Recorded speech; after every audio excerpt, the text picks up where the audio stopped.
The elder's decision spread through the Apache camp like a cold wind before a storm. Silent but cutting, and the quiet cowboy felt it in the way eyes no longer met his, in the way laughter stopped when he passed. He did not argue, did not beg, did not even bow his head in shame. He simply stood, tall and still, his hat in his hands, the dust of the land clinging to his boots as if the earth itself refused to let him go. The Apache woman, strong, proud, with fire in her eyes and sorrow buried deep in her chest, watched him from across the clearing. Her heart was not stone, despite what the elders believed. It was fear that made her silent, fear of what loving an outsider would cost her people, fear of what loving him would awaken in her. When the final words were spoken and the judgment sealed, she turned away, not because she did not care, but because if she looked at him one more second, she might run to him and break every law that held her world together. That night the cowboy left without ceremony. No farewell, no last plea, only the sound of his horse's hooves fading into the darkness, swallowed by the endless plains. The Apache woman stood alone near the dying fire, the embers glowing like wounded stars, and for the first time since she was a child, she allowed herself to cry. She told herself it was over, that the land would heal her. That time would erase the memory of his quiet strength, the way he listened more than he spoke, the way he treated her not as a prize, but as an equal. She did not know that this night would carve a scar into history, one that would reopen 5 years later with the thunder of 500 riders. Far from the Apache lands, the cowboy did not disappear, he transformed.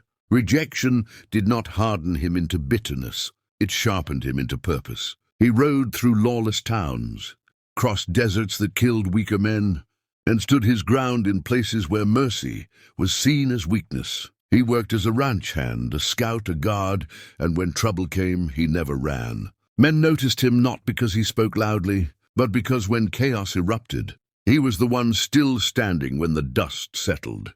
Slowly, reputations formed, and his name began to travel ahead of him like a shadow that grew longer with every mile. He gathered allies the way the land gathers rain, patiently, inevitably.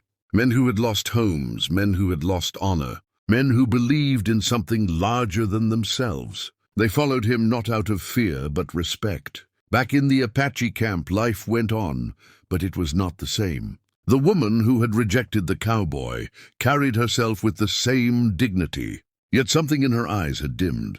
She became a protector of her people, a fierce voice in council, a warrior when needed, a healer when pain struck. Suitors came, strong men of her own blood, men approved by tradition and praised by elders.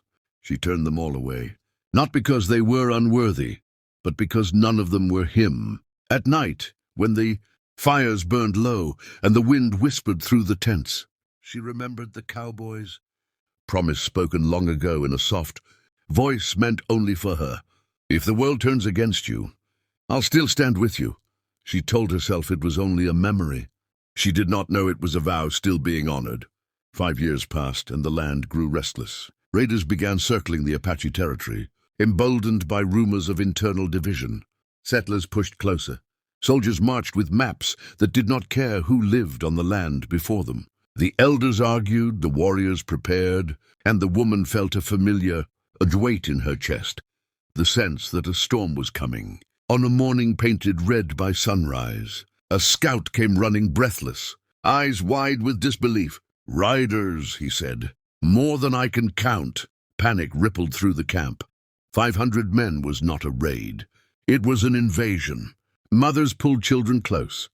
Warriors reached for weapons, and the elders whispered prayers to ancestors who had faced impossible odds before. Then she saw him. At the front of the riders, sitting tall in the saddle, was the quiet cowboy.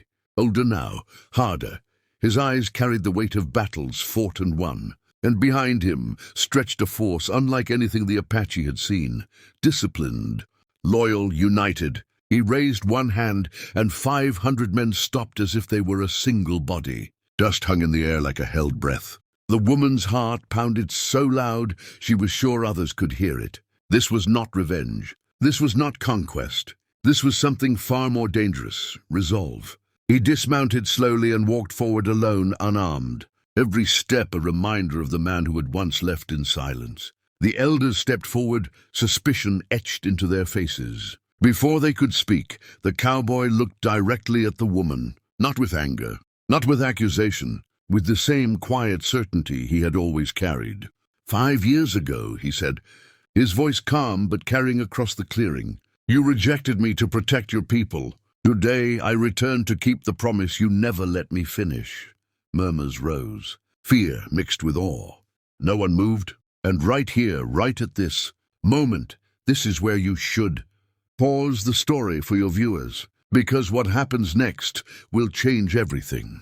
If you're watching this and you feel the tension, the emotion, the power of this moment, make sure you subscribe to the channel right now. Stories like this don't just entertain, they stay with you. And in the next part of this chapter, the truth behind those 500 men will be revealed. The real reason he came back will shock you, and the Apache woman will be forced to make a decision that could save or destroy her people forever. Don't miss it. Subscribe, stay with us, and ride into the next part of the story. Silence ruled the Apache land as the cowboy's words settled like thunder after lightning, and for a long moment no one dared to breathe.